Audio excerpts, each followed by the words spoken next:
कर दो। ठीक है, देखो अब है ज्वाइंट स्ट्रोक। ठीक है, कहता है शुरू में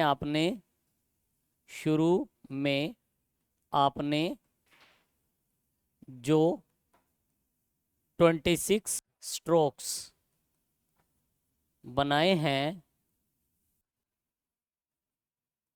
वे सभी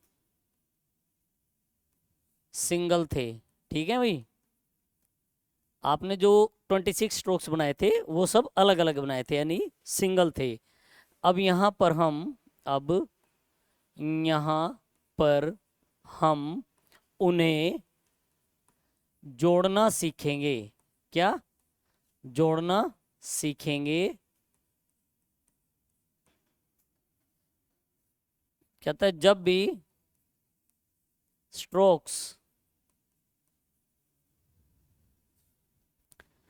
जोड़कर लिखे जाते हैं, जोड़कर लिखे जाते हैं तो बीच में हमें अपनी पेंसिल को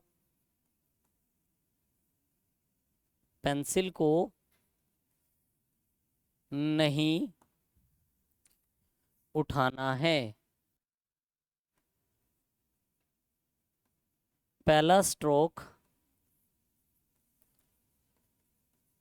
अपने स्थान पर,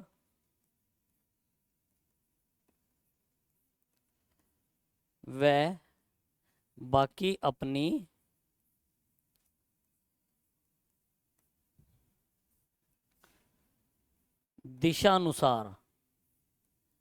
दिशानुसार बनाए जाते हैं। ठीक है, अब ये है ज्वाइंट स्ट्रोक। ज्वाइंट स्ट्रोक क्या होता है? कहता है कि शुरू में हमने जितने भी 26 स्ट्रोक्स बनाए हैं वो सारे सिंगल थे, वो सारे सिंगल थे। अब हम उनको ना जोड़ेंगे, क्योंकि अगर हमें अपना वर्ड बनाना है तो नेचुरल है वो कि हमें अपने स्ट्रोक को जोड़ना पड़ेगा। तो जब भी हम स्ट्रोक को जोड़ के लिखेंगे ना तो बीच में हमें अपनी पेंसिल नहीं उठानी है, यानी पहला स्ट्रोक बनने के बाद पेंसिल नहीं उठानी कि इसमें दूसरा जुड़ेगा। एक ही बार में बनाने हैं, चाहे वो एक हो, दो हो, तीन हो, चार हो, कितने ही हो। ठीक है, उसका एग्जांपल मैं समझा रहा हूं आपको। जैसे स्ट्रोक आ गया पी, तो ये पी आपने बनाया था इस तरह, है ना, लाइन पे।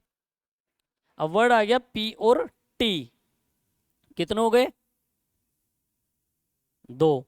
तो ये देखो पी और ये टी, जितनी पहले स्ट्रोक की लंबाई बाकी भी उतनी ही होनी चाहिए। जैसे बी एम एल, कितने हो गए? तीन।